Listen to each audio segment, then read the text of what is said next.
Hi, I'm Naveen Day. This is Bridge City News. Here are some of the top stories we've been following.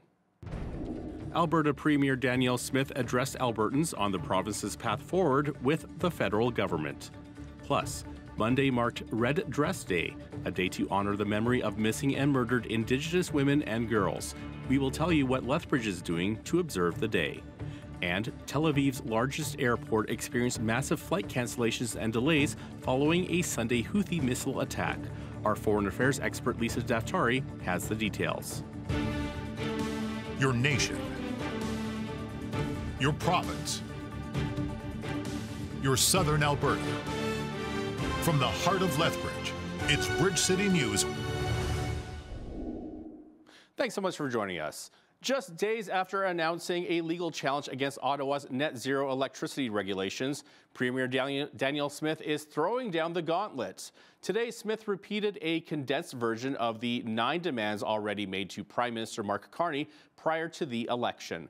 Smith says she'll be developing a special negotiating team to work with Ottawa to hammer out what she calls an Alberta Accord.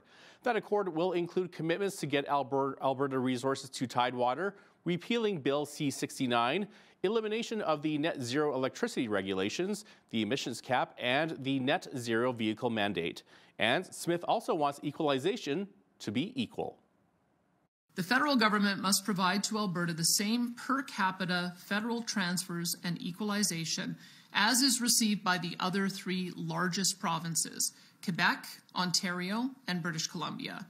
We have no issue with Alberta continuing to subsidize smaller provinces with their needs, but there is no excuse for such large and powerful economies like Ontario, Quebec, BC, or Alberta to be subsidizing one another. That was never the intent of equalization, and it needs to end. If these points can be agreed to by the federal government, I am convinced it will not only make Alberta and Canada an infinitely stronger and more prosperous country, but will eliminate the doubts a growing number of Albertans feel about the future of Alberta in Canada. While these negotiations with Ottawa are ongoing, our government will appoint, and I will chair, the Alberta Next panel. This panel will be composed of some of our best and brightest judicial, academic, and economic minds to join with me in a series of in-person and online town halls to discuss Alberta's future in Canada, and specifically, what next steps we can take as a province to better protect Alberta from any current or future hostile policies of the federal government. Details of the membership and scope of that panel will be released in the coming weeks.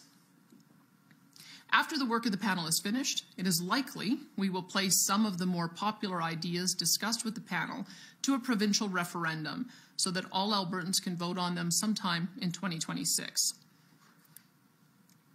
To be clear from the outset, our government will not be putting a vote on separation from Canada on the referendum ballot. However, if there is a successful citizen-led referendum petition that is able to gather the requisite number of signatures requesting such a question to be put on a referendum, our government will respect the democratic process and include that question on the 2026 provincial referendum ballot as well. Hints of a referendum and talk of separation are already creating waves nationwide. Smith repeated that she does not support Alberta separating from Confederation, and she still hopes there can be a sovereign Alberta within a united Canada. There will, of course, be much more on this tomorrow as Smith is scheduled to speak with the media and will take questions. We will include coverage of that on tomorrow's show. The Alberta government is taking action to deal with a growing measles outbreak in the province. As of last Friday, there were 210 cases reported, with 26 people still communicable. 3 people are in hospital in intensive care. Health Minister Adriana LaGrange says the vast majority of the cases are in people who are unvaccinated. Besides increasing the number of measles clinics and access to appointments, LaGrange says the government is also launching an ad campaign for print, TV, radio, and online. The simple message: don't get measles, get immunized. She says changes are also being made to the 811 HealthLink line. As well, starting on May 5th, HealthLink 811 is introducing a dedicated measles hotline. Albertans seeking information about measles can fast-track their campaign through HealthLink by calling 1-844-944-3434. Again, that's 844-944-3434. The measles hotline will speed up access to a professional who can assist with accessing your immunization records or general information. That line will also be able to provide advice for those experiencing measles symptoms or are feeling unwell, and can assist with booking measles immunization appointments or locating a public health clinic offering immunization in your area. LaGrange says a toolkit is also being developed to share with daycare providers to further ensure parents have the information they need to protect their children. The group Friends of Medicare says Alberta's low vaccination rates have also brought an increase in the prevalence of other avoidable infectious diseases like influenza and RSV. Alberta Health Services is warning of a measles exposure last week in Taber. The first exposure was Sunday, April 27th at the Taber Walmart between 8:30 and 11 p.m. There was also an exposure on April 30th at the Taber Dollarama on 46th Avenue between 10 a.m. and noon. Also on the 30th, an exposure at the A&A store in Taber between 10:20 a.m. and 2:30 p.m. Anyone who attended these locations at these times who was born in or after 1970 and has fewer than 2 documented doses of measles containing vaccine is at risk for developing measles. These individuals should self-monitor themselves of the symptoms of measles and are strongly encouraged to review their immunization records. Albertans battling chronic diseases have an opportunity coming up this month to learn how to live healthier lives. Better Decisions, Better Health is a 6-week workshop offered by Alberta Health Services starting Tuesday, May the 13th. AHS says the workshop is designed to support Albertans living with chronic pain or conditions such as diabetes, hypertension, heart disease, arthritis, depression, and weight management issues. Participants will learn techniques to manage their symptoms, tips for healthy eating and increased physical activity, and strategies for addressing healthcare issues. The 6 free virtual sessions will be held on Tuesdays from 1 o'clock to 3:30 p.m. Residents can register by calling 1-866-795-9709. Over the weekend, the Alberta NDP voted overwhelmingly in favor of allowing members to opt out of mandatory membership in the federal NDP when signing up at the provincial level. It comes after Jagmeet Singh announced he would be stepping down as leader on the election day after he failed to win a seat in Parliament and the party no longer holding official party status. Singh will stay on as leader while the party's National Council is set to meet tonight to pick an interim leader. The group that added dozens of candidates to the ballot in Conservative leader Pierre Poilievre's riding wants to do it again. The longest ballot committee has put out an email call for at least 200 people to volunteer as candidates for an Alberta by-election. Poilievre is expected to run in Battle River Crowfoot after losing his long-held Ottawa area seat to the Liberals. Battle River Crowfoot MP Damien Keurig was re-elected but pledges to step aside so Poilievre can run there in his place. More than 3/4 of Canadians believe misinformation had an impact on the outcome of the federal election, according to a new poll. The Leger poll, which sampled more than 1,500 Canadian adults from April 29th to May 1st, suggests that 19% of people think false information or misinformation had a major impact on the election. Almost a third said it had a moderate impact, while 26% said it had a minor impact on the election's outcome. Only 9% of Canadians said misinformation had no impact on the election at all. The poll also says Liberals were the most likely to trust the results at 96%, compared to 74% of NDP voters and only 44% of Conservatives. U.S. President Donald Trump says he will keep on pushing for Canada to become the 51st state when he meets with newly elected Prime Minister Mark Carney this week. Carney boarded his plane today ahead of his visit to the White House for their first face-to-face meeting tomorrow, and Trump-inspired trade tensions are expected to be on the agenda. Trump told media it is, quote, highly unlikely that he will consider military intervention to annex Canada.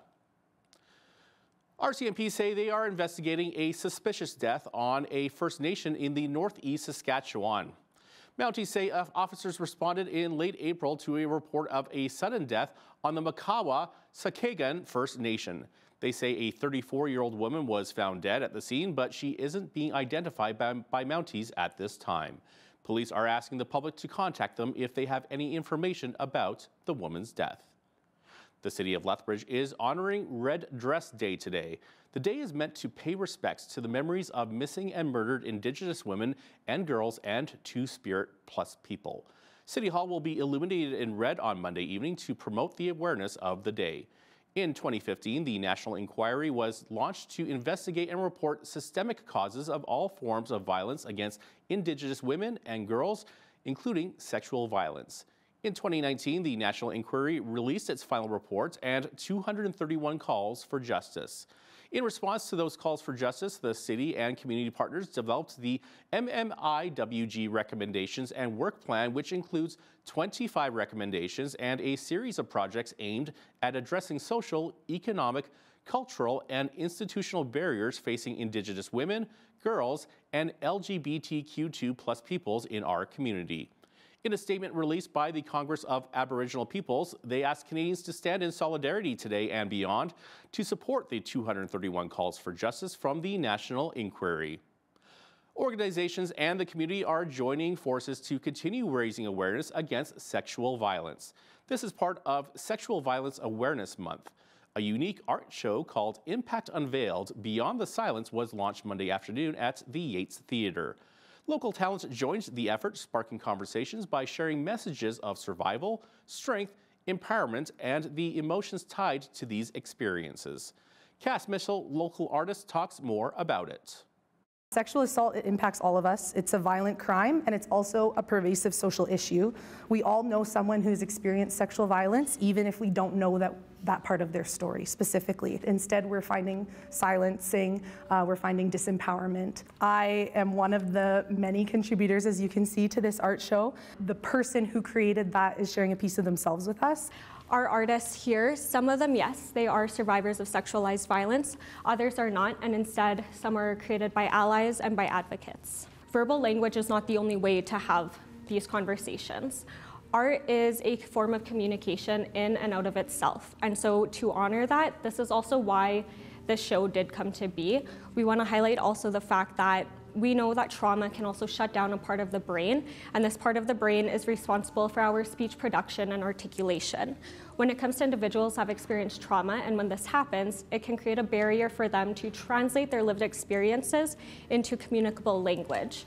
So art can also allow individuals that have experienced trauma. So I think in the next few years, what we really want to see happen is more investment in evidence-based treatment for people who've been impacted, more work around primary prevention so we can stop sexual assault from happening in the first place, which also means that we have to shift those attitudes that are really ingrained in certain industries like with sports and in male-dominated fields, so we can actually address issues like sexual harassment in the workplace more effectively. Besides the $88 million in Budget 2025 to prevent family and sexual violence, the government is giving an additional $1.5 million to sexual assault centers and the Association of Alberta Sexual Assault Services. The City of Lethbridge this week is reminding residents, be prepared, know your risks. That's the theme this year for National Emergency Preparedness Week, which begins today, in order to remind Canadians about the most common hazards that could impact their areas and to take proactive steps to reduce the impact of potential emergencies. The city will host multiple community outreach sessions to educate residents on emergency preparedness on Tuesday, Wednesday, and Friday at the Downtown Public Library, LSCO, and the Lethbridge Senior Center, respectively.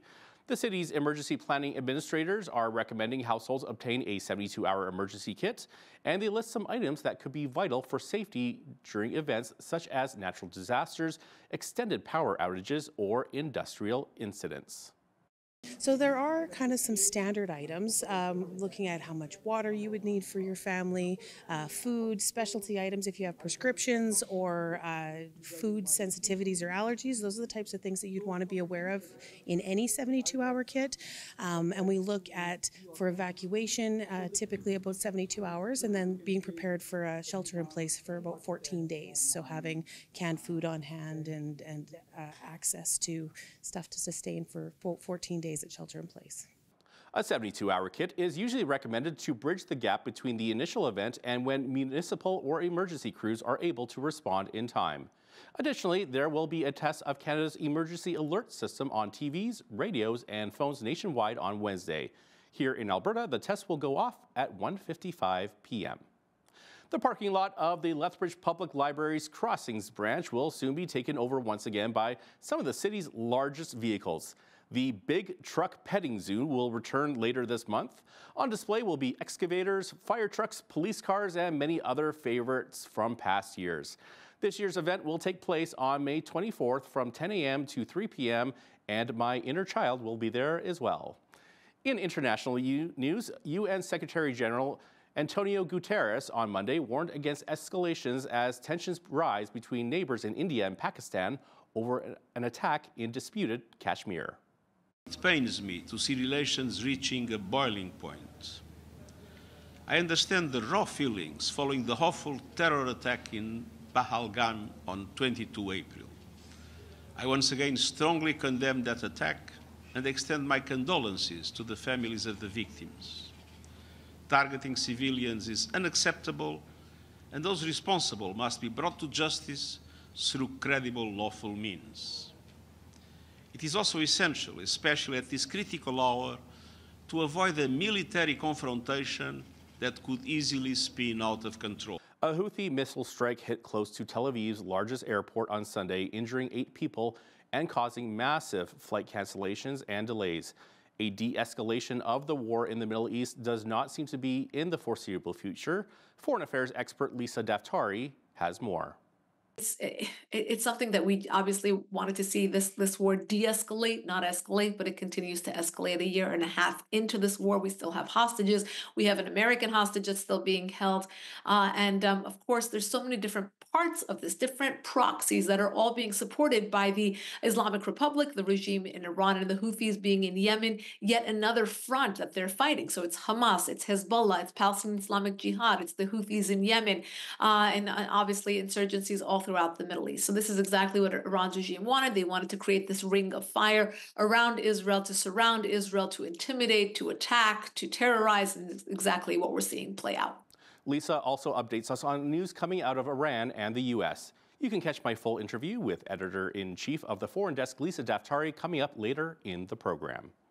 In entertainment news, the Alec Baldwin Western Rust has grossed a mere $25,000 in a limited debut of 115 theaters. The film premiered more than 3 years after cinematographer Helena Hutchins was accidentally shot and killed on set. In 2021, Hutchins was killed when Baldwin, who co-wrote and produced the film along with starring in it, accidentally discharged a gun he thought had blanks inside while rehearsing a scene. The live round struck Hutchins and also wounded director Joel Sousa. Prop armorer Hannah Gutierrez Reed was convicted of involuntary manslaughter and sentenced to 18 months in prison. Baldwin was also charged with involuntary manslaughter, but those charges were dismissed last year after it was revealed that police and prosecutors withheld key evidence from defense attorneys. Well, yesterday was Star Wars Day, and while some fans of the movie franchise have gone from saying, "May the 4th be with you," to "May the Sith be with you," today is also a very historic day. Cinco de Mayo festivities are taking place across North America. It marks the anniversary of the 1862 victory by Mexican troops over invading French forces at the Battle of Puebla. The triumph over the better equipped and much larger French troops was an enormous emotional boost for Mexican soldiers. Well, it's nothing but sunshine and temperatures around the 20-degree mark across the board. A full look at our weather is coming up next.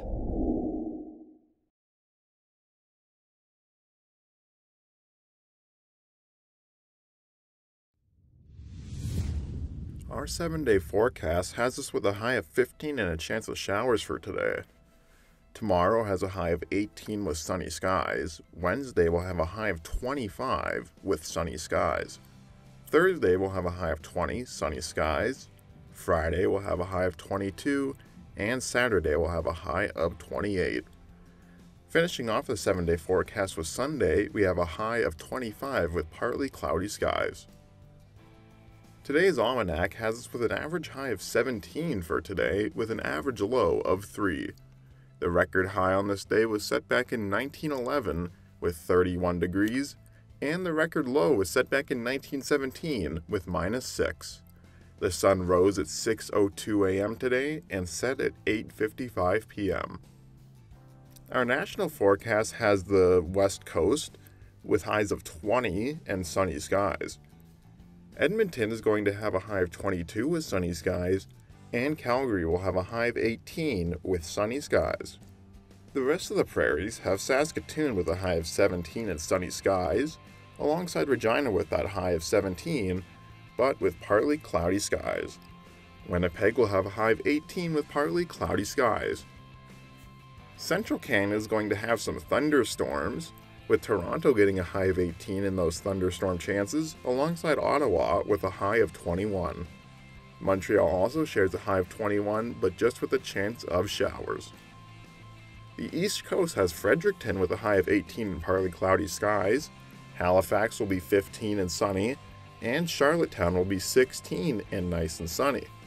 Finishing off our national forecast, we have St. John's with a high of 10 and sunny skies.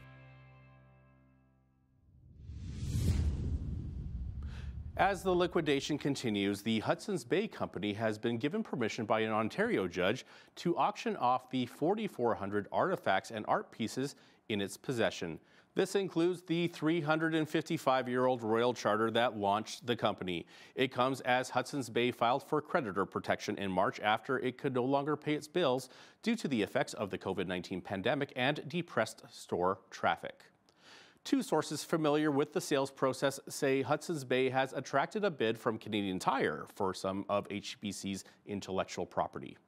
Sources have told us that Canadian Tire let the companies running the bidding process know that they are placing a bid on the intellectual property.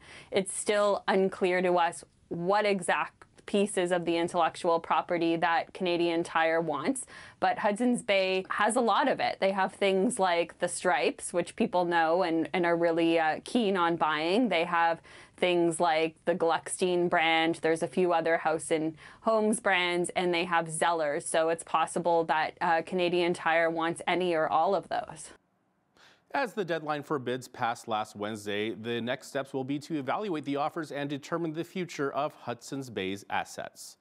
U.S. energy company Sunoco has signed an agreement to buy Calgary-based Parkland. The cash and stock deal is valued at over $9 billion U.S. and includes assumed debt. The deal comes as Parkland faces an attempt by its largest shareholder, Simpson Oil, to replace a majority of its board of directors. Parkland's executive chairman says the board unanimously recommends the proposed transaction and has rescheduled its annual meeting, now set for next month, when shareholders will also be asked to approve the Sunoco deal. Parkland and Cayman Islands-based Simpson have been at odds over the fuel refiner and retailer's performance and governments for about a year. And now, here's a look at today's markets. The TSX was down almost 78 points on the day to finish at 24,953. The Dow was down 98 points to 41,218. The S&P 500 was down 36 to 5650, and the Nasdaq was down 133 points to finish at 17,844. West Texas Intermediate Oil was down $1.10 to $57.19 US per barrel.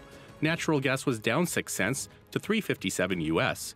Gold was up $94.52 to $3,333.86 US an ounce, and silver was down 5 cents to $32.48 US an ounce.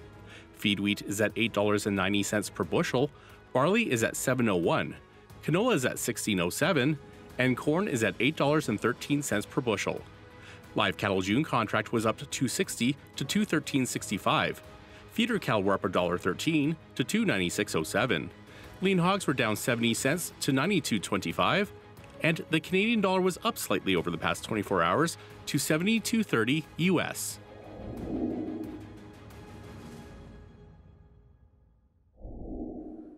Recapping one of our top stories, Alberta Premier Danielle Smith repeated a condensed version of the 9 demands already made to Prime Minister Mark Carney prior to the election.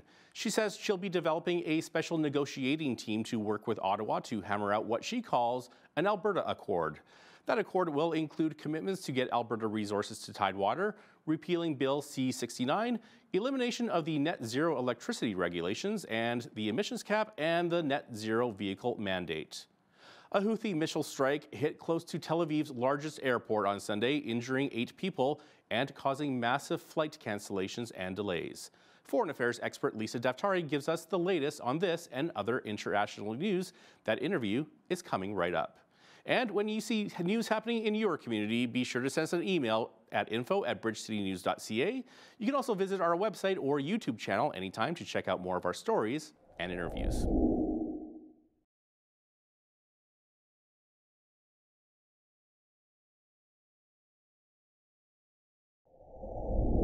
At least 8 people were injured following Houthi missile strikes near Tel Aviv's largest airport on Sunday. To talk about this and much more is our foreign affairs expert, Lisa Daftari. Lisa, multiple international airlines have since canceled flights to Israel, but service is expected to resume today. Are there any, how is the Israel government responding to this, and are there any plans for retaliation? Yes, so there has been unanimous consent across the board in the government in Israel, which never really happens. As you know, they have a very divided left and right, very much similar to the United States, actually. But in this case, there has been obviously an agreement that they have to step up the next phase of the war, because this was, an attack that went too far. Obviously, Israel has a very robust defense apparatus across the board, right? Especially in terms of missile defense. And the Houthis have been relentless. So eventually one will get through, and that's exactly what happened in this case. And it was very close to and at Ben Gurion Airport. A lot of flights, as you mentioned, have been canceled. I know colleagues who actually were stuck there continue to be stuck there because they haven't found a flight back yet. But obviously they're in a war, right? So these are all consequences to war. But I think in terms of Israel, they have announced as of over the weekend and this morning that there will be a new phase to this war. And that phase is meant to completely destroy Hamas and, of course, get the remaining hostages back, as many as can be that are alive. And obviously to retrieve the bodies of those that have been killed in Hamas custody. So this is, it's something that we obviously wanted to see this war de-escalate, not escalate, but it continues to escalate. A year and a half into this war, we still have hostages. We have an American hostage that's still being held. And of course, there's so many different parts of this, different proxies that are all being supported by the Islamic Republic, the regime in Iran, and the Houthis being in Yemen, yet another front that they're fighting. So it's Hamas, it's Hezbollah, it's Palestinian Islamic Jihad, it's the Houthis in Yemen, and obviously insurgencies all throughout the Middle East. So this is exactly what Iran's regime wanted. They wanted to create this ring of fire around Israel, to surround Israel, to intimidate, to attack, to terrorize, and it's exactly what we're seeing play out. And following the death and funeral of Pope Francis, his Pope-mobile, which is used to transport the pontiff around when he makes his appearances, is being repurposed in Gaza. Now, this is the Holy Father's dying wish. Tell us more about what's being done with the Pope-mobile. Yeah, very, very interesting to hear that this was what the Pope wanted. He wanted the Pope-mobile, which is, the what he it was created actually for him in the region to go around and be in. He wanted to dedicate it to the people of Gaza. So it will be created, it will be transformed rather into a medic mobile to provide medical aid to the Gazan people. I think this is a huge honor for the people of Gaza to come from the Pope like this. But this is something that he spoke about a lot, for there to be peace in the Middle East. Obviously something that's been going on since biblical times. But I think it's something he wanted to see in his lifetime, was peace throughout the Middle East. So this is something that's going to be dedicated to him, and hopefully it'll be a reminder to the people in the region and the Palestinian people and Hamas and everyone else that this is what we want to strive towards, is peace. That's amazing. Now, a massive explosion that rocked a port in Iran exposed some deep vulnerabilities of the Islamic Republic's vital sectors as its concerns over internal unrest mount. Now, Lisa, I hear there are accusations that this was a civilian port being used to import explosives for the military? Yeah, so there's a lot of questions, more questions than answers, as we are, looking at these series of explosions inside Iran that have been the narrative that the government is pushing out, that these were earthquakes. These were natural explosions based on due to chemicals in these factories. And of course, those who know a bit more are saying, where are the aftershocks? Where are, we didn't see any, there's no notation or documentation of there being an earthquake. In terms of vulnerabilities, these ports do have very sensitive materials. How was it that these ports, had these kinds of catastrophes and there was nothing to safeguard against them? We had one last week and there were casualties. There were, and you want to talk about, the people of Iran. I want to start there. The people of Iran are very skeptical of everything that's going on. So they have a lot of questions for the government. What was this? Why weren't there any safeguards? And, don't tell us it was, natural causes or earthquakes or things like that. We want answers. So whether it was an earthquake or it wasn't an earthquake, they want answers as to what this was and what caused it and what they will do to safeguard against these in the future. And U.S. President Donald Trump says the U.S. could withdraw from peace talks with Russia and Ukraine. Now, Trump has cited, quote, tremendous hatred on both sides, and then said he may allow the countries to, quote, keep being stupid. Now, Lisa, you've discussed at length the senselessness of this war. So at this point, should anyone be surprised by this? No, not at all. I mean, look. Stopping this war and stopping all senseless wars was something that the Trump administration campaigned on, right? So we want to stop this war. We're going to stop the war between, the Palestinians and the Israelis. We're going to, curb Iran's regime. We're going to do this. We're going to do that. So it was obviously on their list of deliverables, and obviously on the job, they realized that it's not as easy to deliver a ceasefire or truce between Russia and Ukraine. They've met separately. Trump believed that he could get them to kind of agree on, if he dealt with them separately, they would come to the table and agree. So what Marco Rubio said a couple of weeks ago was actually very smart. He said, we're not going to give the Russians forever. It's going to be a matter of days or weeks before we, basically call their bluff and say, we can't just keep having, what he said was, we can't keep having talks about having talks. We need to see some action. With the Ukrainians, I mean, we saw that explosive meeting between Zelensky and Trump in the Oval Office, which was horrific. We thought that was a no-starter at that point. But then we just saw in the last few days the minerals deal that was announced between the United States and Ukraine, which is a phenomenal deal in terms of getting a ceasefire in this war, because it creates an actual physical buffer between Russia and Ukraine. It also tells the Ukrainians and everyone else that the United States isn't writing blank checks. We're going to be paid back for all the money that we have spent in Ukraine. Makes it less of a senseless war for us in that regard. But when you look at the thousands of people that have been killed, if you look at the thousands of people who have been uprooted from their homes, lives destroyed, I mean, this has to end. There has to be some sort of off-ramp. And it seems like right now that ball is in Putin's court, and they are not going to wait forever in terms of the Trump administration's involvement. So that's why they're throwing their hands up basically as an ultimatum, or saying, this is it. This is your last chance to Putin and Zelensky to come to the table again. And President Trump has rejected China's demand to lower the 145% tariffs to get them to the negotiating table. But Trump also said that he would lower them at some point. Now, he seems interested in eventually doing business with China. So why the delay? Because he thinks that the consequences right now will cause China to want to compromise and come to some sort of consensus that the two countries can work together, because that is the goal. The goal is that Trump wants all countries to come and sit down with the United States and to have not no trade, but fair trade. And that is exactly the goal at the moment. He said, that this is devastating their economy. They're closing their factories, and it's really affecting them. So let this marinate, basically, and then we'll have, a China that perhaps wants to sit down and talk with the United States. Now, this is his calculus. Let's hope that is true, and the Chinese don't say, well, you know what, we don't want to talk to you after what you've done to us and what you're doing to us. We're just going to fight back. So we'll see how this all plays out, but in Trump's view, it's too soon to back down. He wants to work with the Chinese, but only, again, if that there's a fair way where it benefits both sides. And the U.S. president has also shot down rumors that he will be seeking a third term as U.S. president, something that he could not constitutionally pursue anyway. So at this point, do we know who he is eyeing to be his successor? Right. He mentioned his VP Vance and obviously and Secretary of State Marco Rubio, who has run for office before and didn't make it past the primaries, in which Donald Trump won those primaries and won his first presidential election.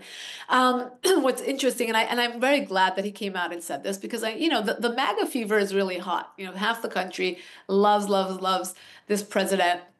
Even some who voted for him previously did not vote for him, but it was, a strong movement. Obviously, won this past election, came into office really hot, and then, when these rumors start to circulate about him really, going against the Constitution and having a third term, it ruins a lot of the more, constructive things that he and his administration are able to do and should be focused on, not on, there being a power grab. So if we're going to sit here and we're going to criticize Putin, for example, or Zelensky, we can't then, say, well, our own president wants to do power grab and go against the Constitution. So I'm glad he came out and put these rumors to rest and, threw out two really good names. I think both of them would be wonderful candidates and are doing great work. Marco Rubio, obviously a veteran, politician, he knows foreign policy inside and out. He's a very strong patriot and has a lot of strong support. And obviously J.D. Vance, young and very passionate, loves America and is doing a great job as VP. So he put those two names out into the universe. So let's see what actually ends up happening. The U.S. Court of Appeals for the D.C. Circuit has granted a stay on a lower court's order that had mandated the reinstatement of over 1,000 Voice of America employees and the resumption of full broadcasting operations. Can you just give us a little bit of background information and explain this latest court decision for those who haven't been following this story? Yeah, this is it's a difficult decision to make from the United States' point of view, from any citizens, tax-paying citizens' point of view. This is, the media that is supported by the United States government that is broadcast into different countries. The Trump administration came in under Kari Lake and said, there's a lot of mismanagement and a lot of money being wasted. They're in a multi-billion-dollar building and infrastructure, and with fountains and a lot of wasted money with extra personnel that are not doing anything.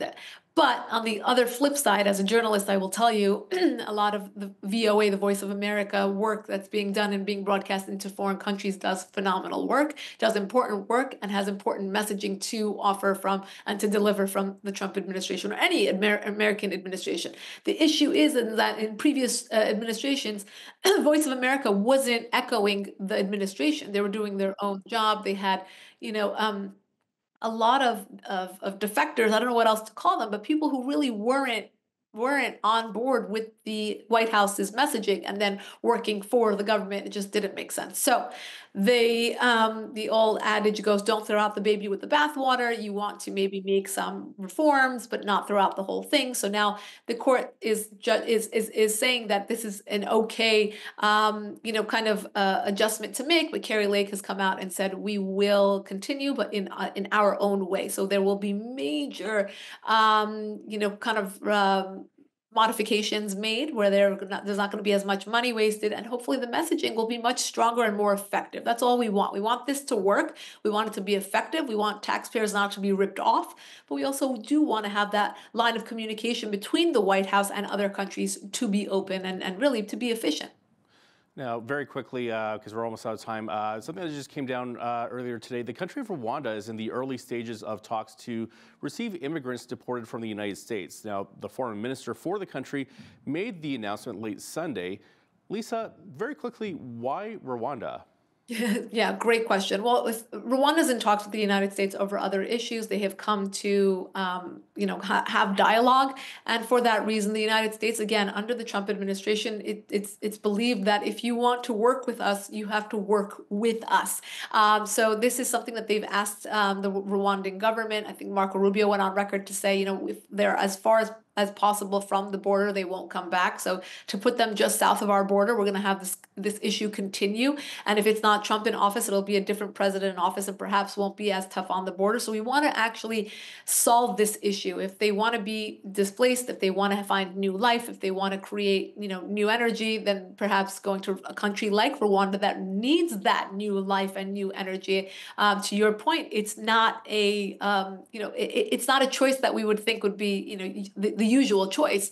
It's definitely out there.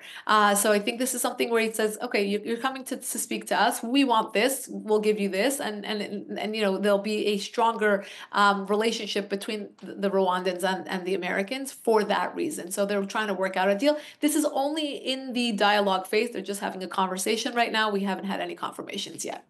Our foreign affairs expert, Lisa Daftari, thanks so much for your time today. My pleasure.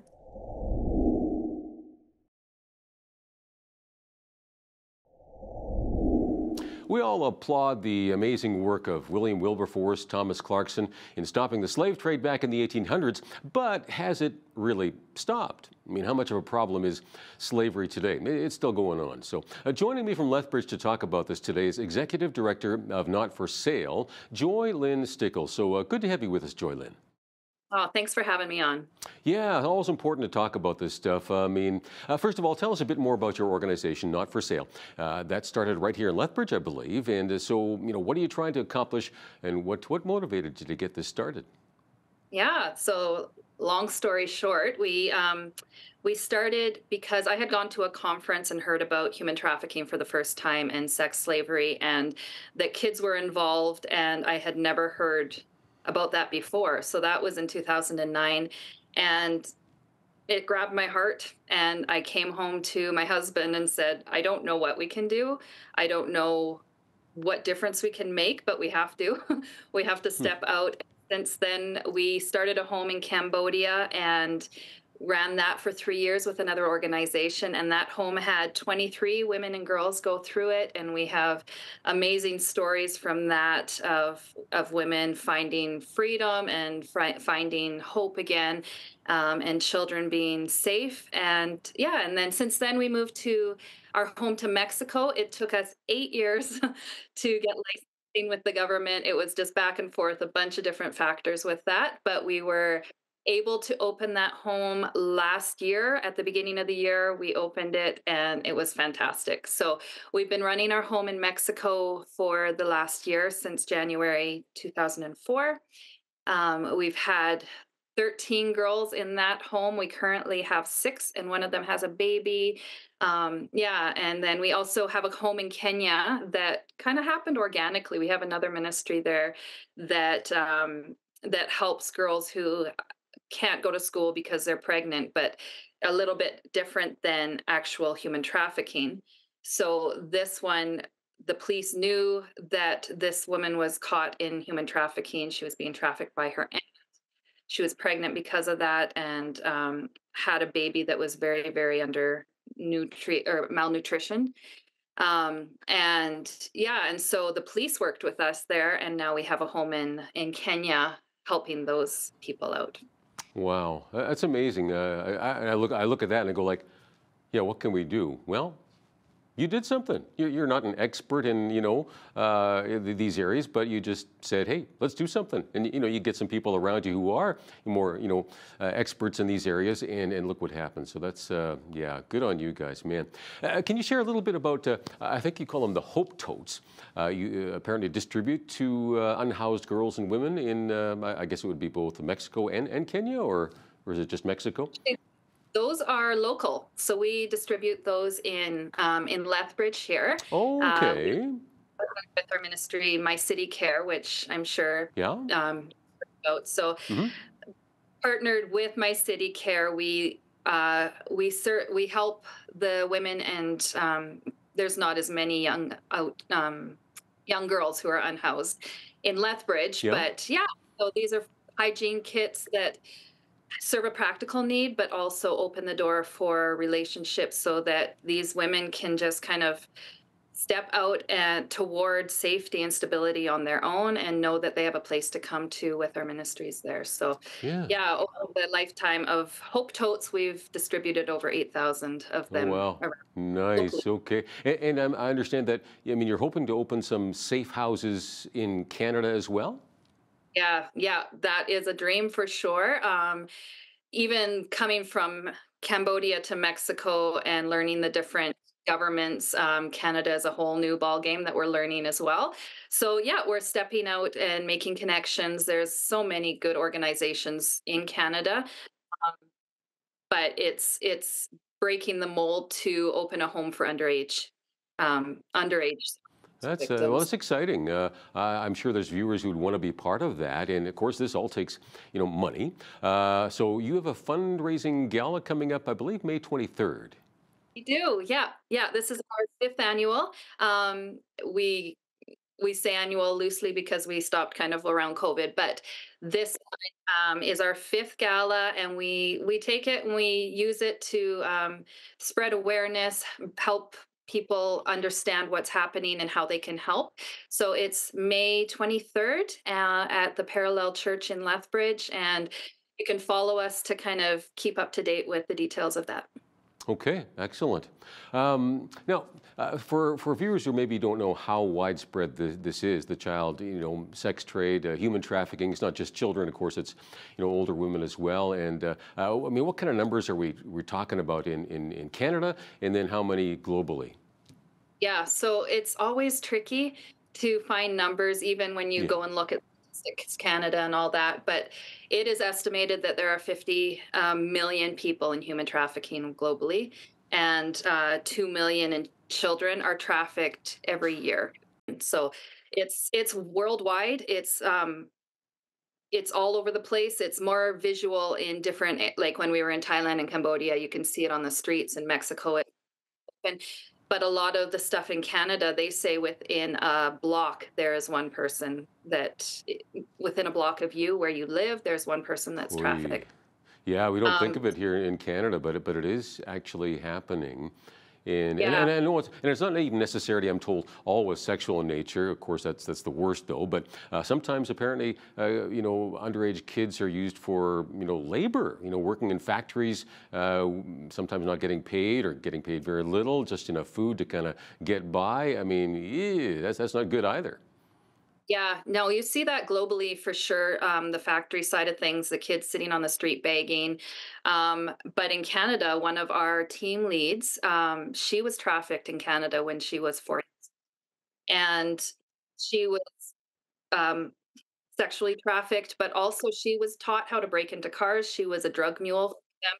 So that kind of labor trafficking happens here, happens with kids. And yeah, it's horrible. Yeah. Now, in other countries, whether it's Mexico or Kenya, something like that. So what actually happens? I mean, do the kids literally get kidnapped, or is it, I've heard of some cases where the parents are actually really, really poor. And I think at times maybe misled completely by somebody who's saying, hey, your kids are going to be way better off. We're going to get them a better life. They promise that. But of course, they end up simply being trafficked.